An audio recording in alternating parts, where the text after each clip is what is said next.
குமரிக்கடல் நேயர்கள் அனைவருக்கும் வணக்கம். நம்ம உடம்புக்கு எது தீங்கா இருக்கோ அதைத்தான் நம்ம அதிகமாக விரும்பி சாப்பிடுவோம். அந்த அடிப்படையில் தான் பரோட்டாவாக இருந்தாலும் சரி, இல்லை பிராய்லர் கோழியாக இருந்தாலும் சரி, ஏன் ஹோட்டலில் போய் சாப்பிட்றதே உடம்புக்கு தீங்கானது தான். பெரும்பாலான ஹோட்டலில் நம்ம பார்த்தோம் அப்படின்னாச்சுங்கன்னா, உடம்புக்கு கேடான சில ரசாயன பொருட்களைத்தான் பயன்படுத்தி கொண்டிருக்கிறார்கள்.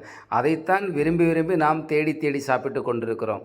உடல் மீது அக்கறை என்பது பெரும்பாலும் குறைவாகத்தான் இருக்கிறது. வீட்டில் சும்மா இருந்துட்டு சொமேட்டோவில் ஆர்டர் பண்ணணும், ஸ்விக்கியில் ஆர்டர் பண்ணணும் அப்படின்னு சொல்லி நம்ம ஆர்டர் பண்ணி சாப்பிட்றது தான் ரொம்ப குறியாக இருக்கிறோம். இங்கே பார்த்தீங்க அப்படின்னாச்சுன்னா, கோழியை சுட்டு கூடவே மயோனஸும் வச்சு கொடுத்தாங்க. ஆனால் சாப்பிட்றது நல்லா தான் இருக்குது. ஒரு ஹோட்டலில் போய் ஒரு நாள் சாப்பிட்ருந்தேன். தந்தூரி கேட்டு வாங்கி சாப்பிட்டேன். சாப்பிடும்போது டேஸ்ட்டு மிக பிரம்மாண்டமாக இருந்தது. அந்த டேஸ்ட்டை பார்க்கும்போது தான் திரும்ப திரும்ப வாங்கி சாப்பிடணும் அப்படிங்கிற எண்ணம் நமக்கு வருது. ஆனால் அதில் இருக்கக்கூடிய பாதிப்பை நம்ம ஒருபோதும் நம்ம நினச்சி பார்க்குறதே இல்லை. இதெல்லாம் யோசித்து இனிமேல் வாங்கி சாப்பிடுங்க. உடலுக்கு ஆரோக்கியமான உணவு மட்டும் சாப்பிடுங்க. மீண்டும் சந்திப்போம். நன்றி.